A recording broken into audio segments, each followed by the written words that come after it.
So show of hands, who here makes money from somehow inside the 3D industry? They got a job at a studio? Yeah, almost everyone. Who doesn't? Okay, what are you guys doing here? No, I'm kidding. So I love this job. It's really fun. And that childlike wonder of like, yeah, bringing something from my head into life is still there. I really enjoy it. But I want to continue doing this, because it's a fun job. But if you've paid any attention to the news, then you've no doubt seen reports of automation and AI, the doomsday theories that we're all going to be out of jobs, all sitting on the street, nothing to do.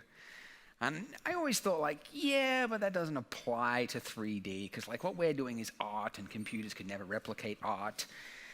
But then you see a couple of stories like how machine learning was used to create high fidelity animations on the face of Thanos.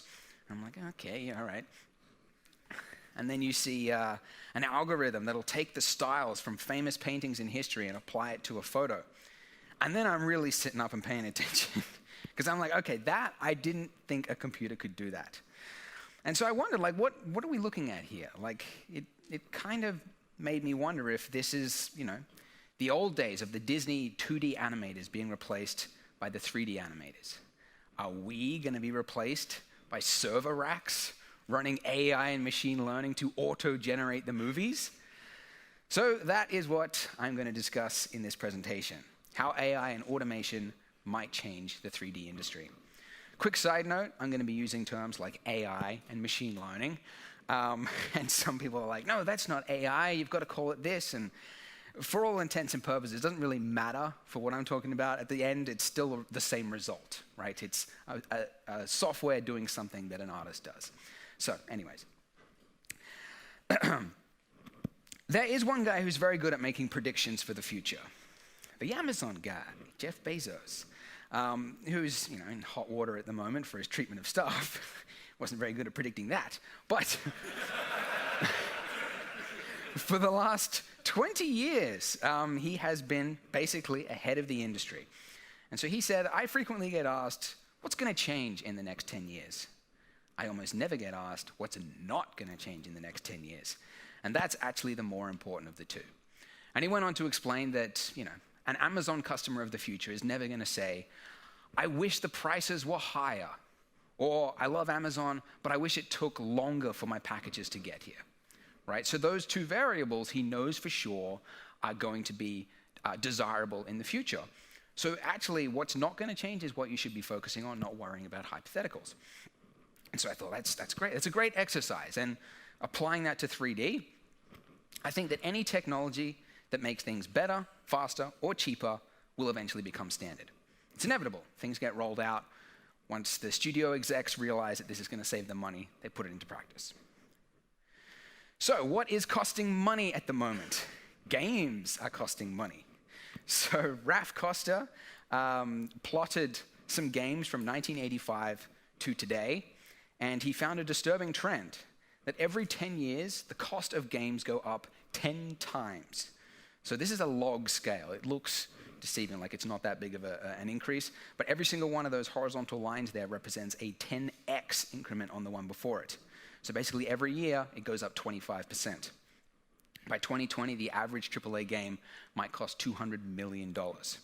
So they're already more expensive than feature films, and it's getting unwieldy because they all have to spend more to try to outcompete the others. And mobile gaming, yeah, it started out cheap, but that's happening as well because it's now a saturated space. So the costs are way too high, and they need to come down. A big portion of this cost is assets. Assets are unreasonably expensive. So let's say, for example, you're making a video game that involves a street. You've got to have characters running down a street for whatever reason. So you've got to model a building, okay? And it's a pretty detailed apartment, so you work pretty hard. You might be able to get it done in 12 hours, okay? Then you've got to texture it. Texturing often takes just as long as the modeling, but let's say you get it done in 10. And then halfway through the work week, you've got it done in 22 hours, which, by the way, is unreasonable because that assumes you're productive 100% of the time. It's usually more like 50% of the time. But let's say you got it 100% productive. Then if you're in the studio, there's also a revision multiple of 2 to 4 times. Narrative changes. Maybe they want to make it take place in Paris instead of New York. Maybe they want to have a tunnel running through the building for whatever reason. So changes have to happen repeatedly, and they have to go back and revisit old assets. So at a cost of $60 per hour, the average wage, this building ends up being about $3,900. So when you look at a game like The Division, put price tags on everything, and it's very easy to see why games are costing hundreds of millions of dollars.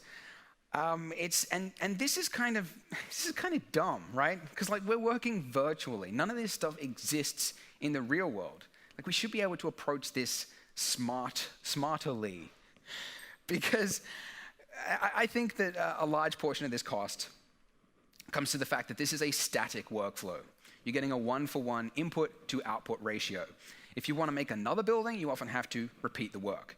And sure, you might be able to, start from the base of the other, but you often have to do so many details and topology change, and then you've got to retexture it, so you're still getting a pretty similar output. So I think that the first leap that's going to happen to the 3D industry in the next 5 to 10 years is procedural workflows becoming mainstream, or the standard, to say. So approaching the problem of modeling a building, to do it procedurally would look like this. Instead of modeling the building yourself, you would set the parameters for what a building should look like within certain ranges. So a building should be this height to this height. It might have between 5 to 10 windows on it, 2 to 3 doors. It could have this many floors in range. And then basically you let the software self-generate. And this is how you bring those costs down. So this was actually a course taught by Anastasia Opera, who I believe is actually Dutch, could be wrong, but she made a procedural lake village using Houdini. And she went on to explain that she thought that proceduralism would really remove the creative aspect of it, but actually it forced her to understand like what makes something look good, because you often don't know as an artist. You just like doing things without thinking about it. But when you had to put it into a program, you had to explicitly define what that looks like. And so that was a good exercise. And then also what you got out of the machine at the other end was often ideas that you hadn't thought of before. So it can actually be a huge advantage. So this is procedural modeling. Obviously, you've got to then texture it. In this example, it's textured. I'm not sure how she did it, but texturing. So I run Polygon. Who here's heard of Polygon? All right, my advertising worked. So when we started Polygon 2 years ago, every single texture on the website was captured with a camera. And we would find a floor like that, and then we'd say, great, we need another floor. We would have to find another wooden floor, capture it, make it seamless, process it. So it was that one-to-one input to output. Then we discovered Substance Designer, whereby you would spend a lot longer generating a node setup, making something 100% procedural, meaning that no camera was involved whatsoever. You would make it digitally. But once you've made it once, it's very easy to create variations from that. And so immediately we realized the benefit of this. Not only could we capture things that are very difficult to capture, like marble, wood, otherwise you've got to go into people's homes and capture their floors, but also it was a huge cost saving. So basically, that's all we do now. A lot of our materials are now made with Substance Designer, save for photo scanning, which is still best captured for grounds. But yeah, we've doubled the size of our team, and game studios have realized this as well, which is why you look at job listings, they're all hiring Substance Designer artists. Then, of course, you've got to apply this to a model, okay? Model will have, creases and crevices and all sorts of occlusions that you've got to take into account for. So Allegorithmic was very good by making a sister software, Substance Painter, which enables you to take the thing, it'll bake all the maps for you, and then it'll apply the smart materials that you got from Substance Designer, smart masks and things to add in grunge and whatnot. So it's the #1 texturing software in the world right now for this very reason. It is saving studios hundreds of thousands of dollars because it's procedural. When you go back and you change something with the model, if you've got the pipeline right, it should auto-update with the texture. So very, very cool. And then finally, you've got level design, so putting the assets into it. So I had at the start a New York City example, but let's say you're making a forest, okay? So Far Cry 5, they've made a lot of Far Cries, 5 of them in fact.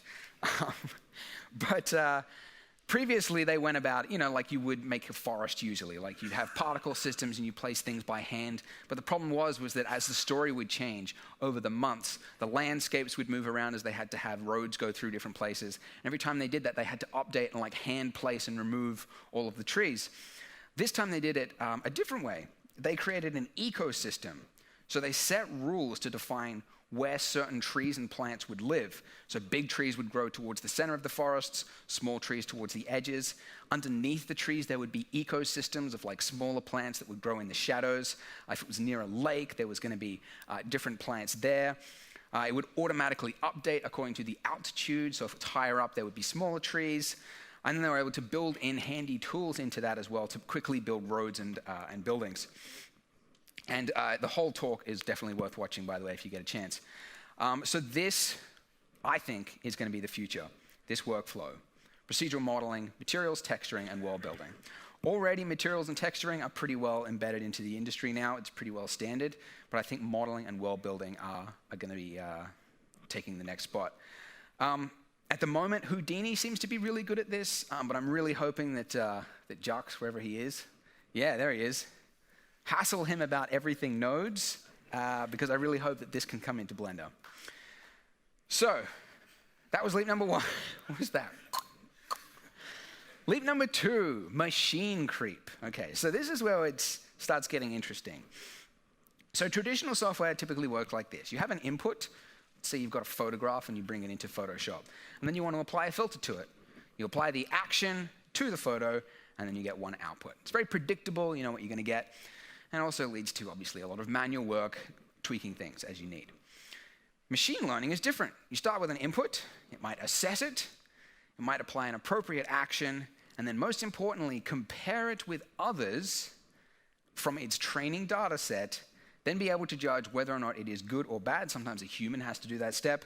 If it's not, try again. And this, by the way, is a very gross oversimplification of machine learning. I'm not a computer scientist. I didn't go to university. But this is what's helped me as an artist to understand this process. And basically, the result that you get out of it is usually multitudes better than traditional software. So the key point here is that it has the ability to learn and to improve over time. Now, what it needs in order for that to happen is huge data sets and fast hardware.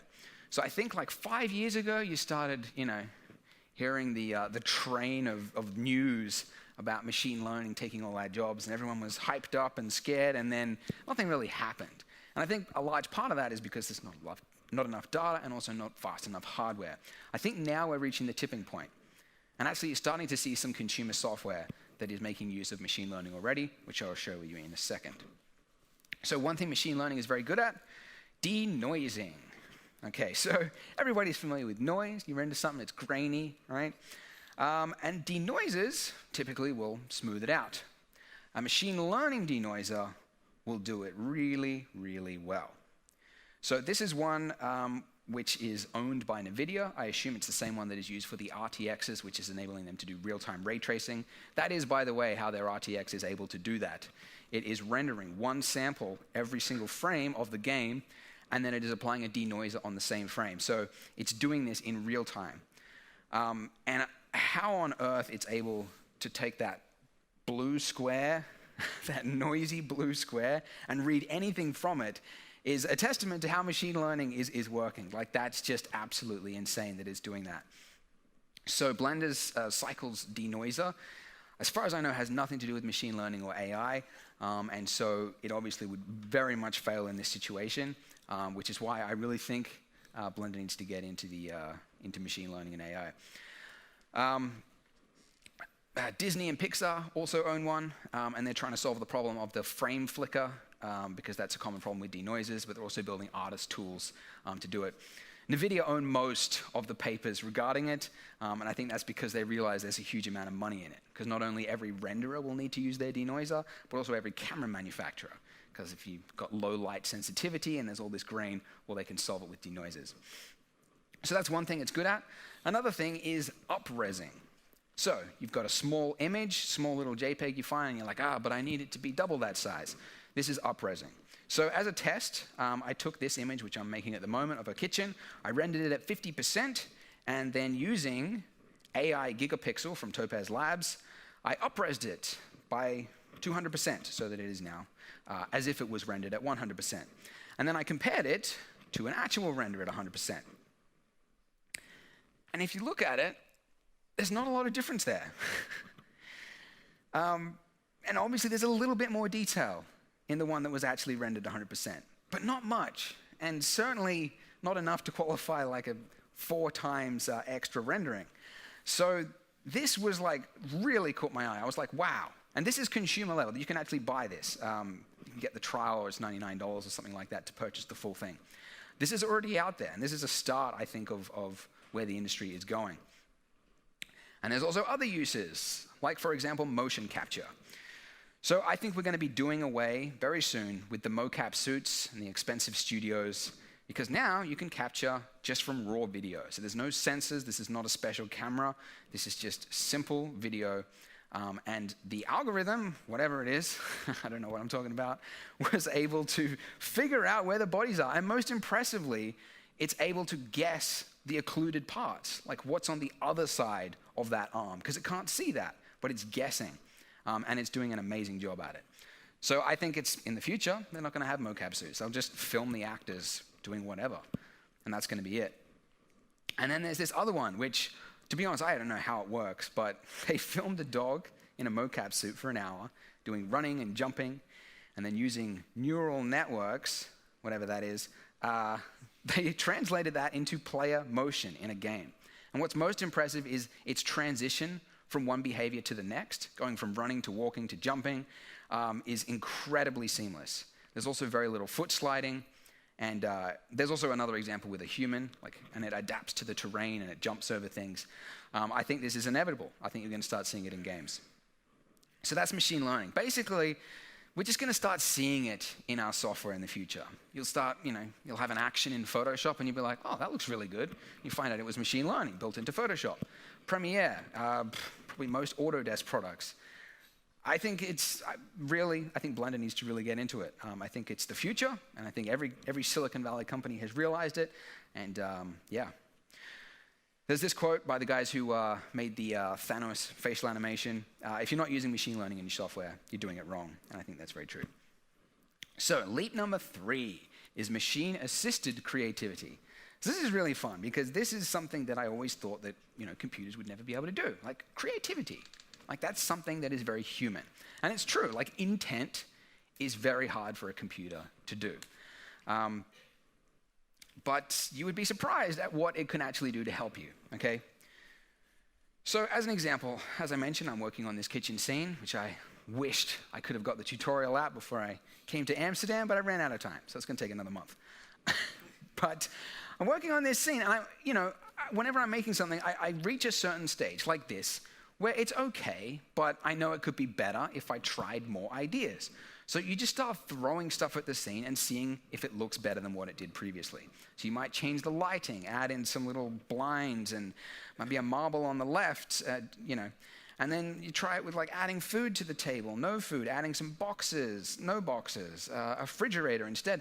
And you just have to keep doing this. And what I've realized that as my workflow, this really eats up about 50 to 70% of the production time. And there's a bunch that I haven't shown you, like 20 other renders, where you've got to try this stuff, and it takes so much time. Sometimes you have to model the thing. Like, was it going to look good with a wine bottle? I have to model a wine bottle, or you purchase it, or whatever. Then you place it, and then you have to render it, and that is a really, really long process. So if there was software that could do this for you without you having to go through all the effort to add it in there in order for you to make the decision if this is good or not, that would be incredibly powerful, right? So there is, hey. So this is a really impressive paper. You give it an outline of an object, the photo that the outline was based on, and then it will generate a bunch of ideas for you. And it works really, really, really well. So it actually helps to see it as it's generating. So this is a building facade. The only thing that was given was the top row, and then this is the shoes. And if you paused it at any point in this, any one of these frames here could be a unique design. So I think that this is kind of the future.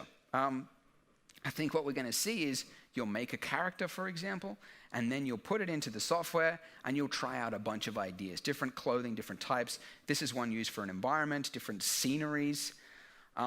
What's crazy is that the input that's given to it is so simple, and yet it's just churning through ideas and spitting it out.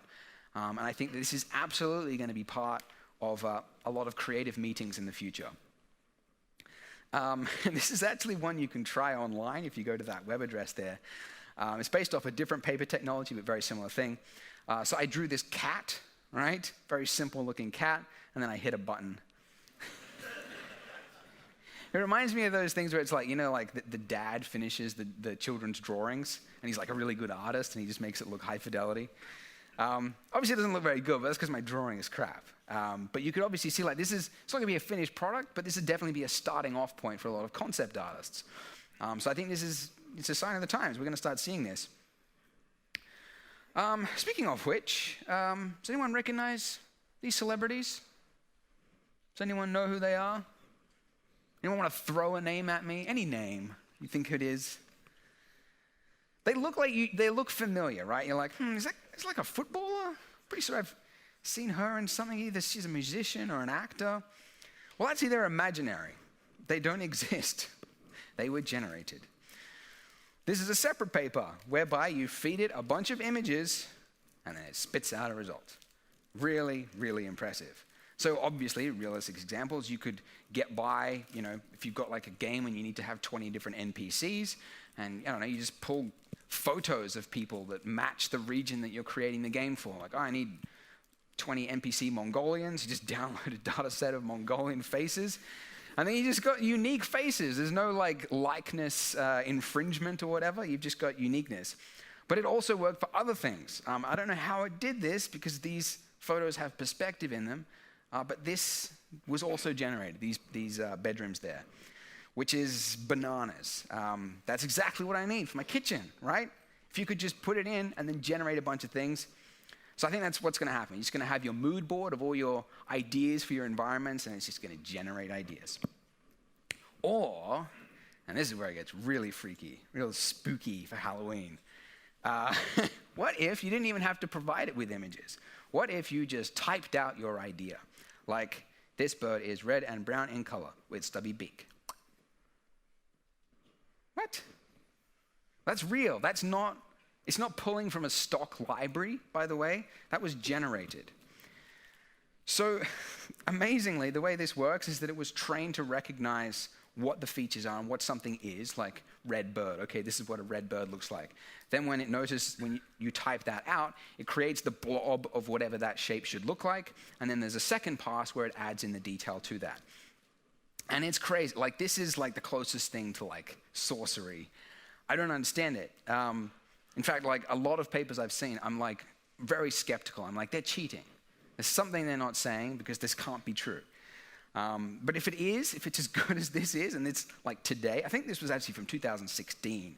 I think this is inevitable. You're going to have a creative meeting with a director who's like, all right, let's create some ideas. Ancient city, a road through the middle, canyon in the background.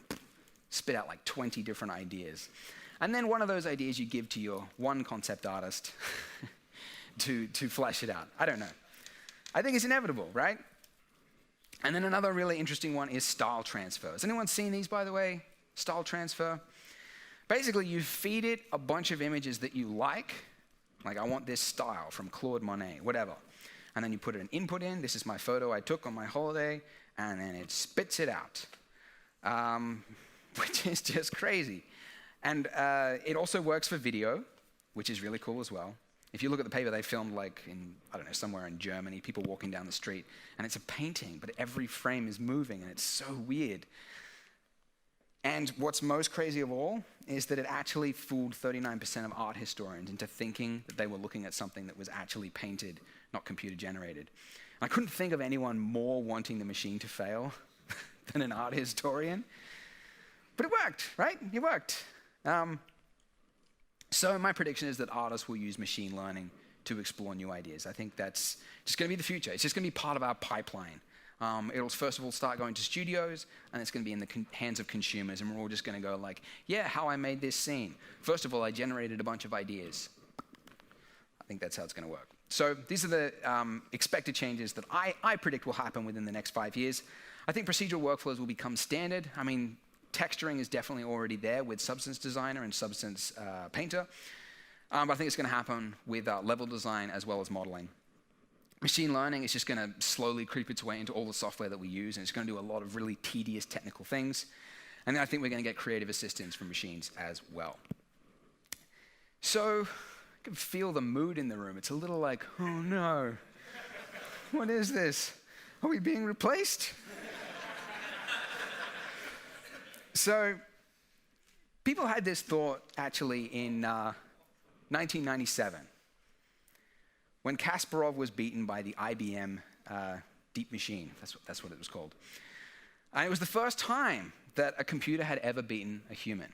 And people thought, like, that's it for chess. And it might be the end of humanity, too. It was depressing. And they thought, like, chess is dead.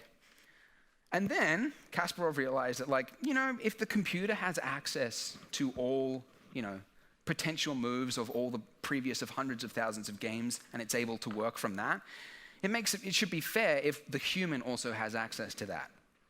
So he created something called advanced chess, whereby the human player has access to the same information the computer has, and he will listen to the computer and occasionally override it, just like you would a GPS navigation when you know something is wrong based on what the computer is giving you.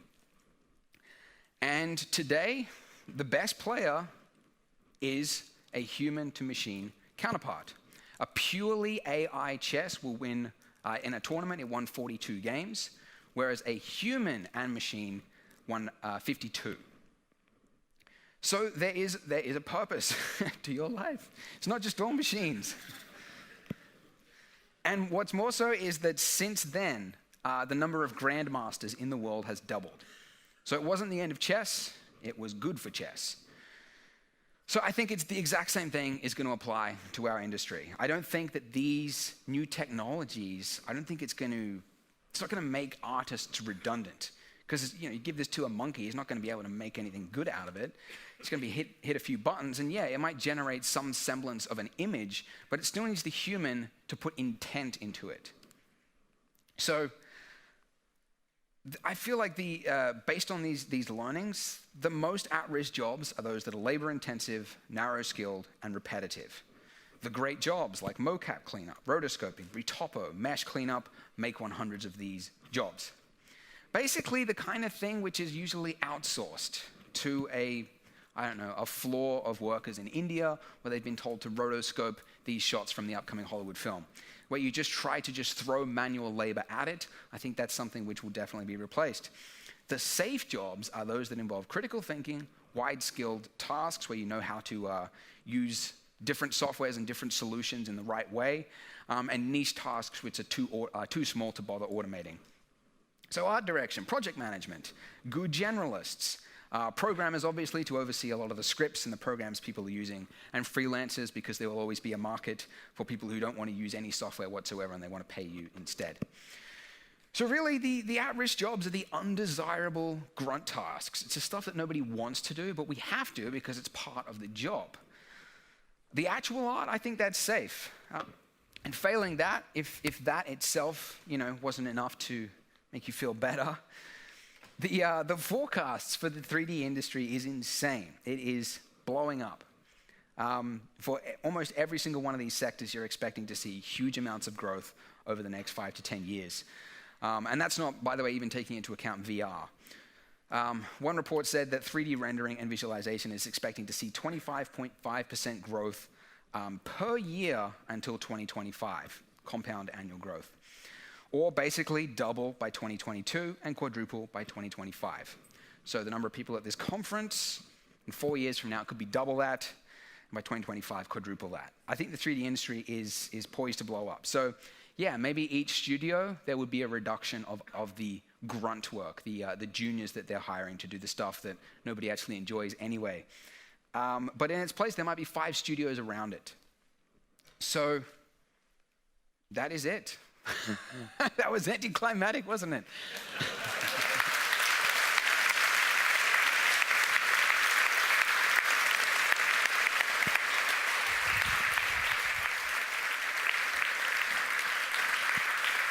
guys.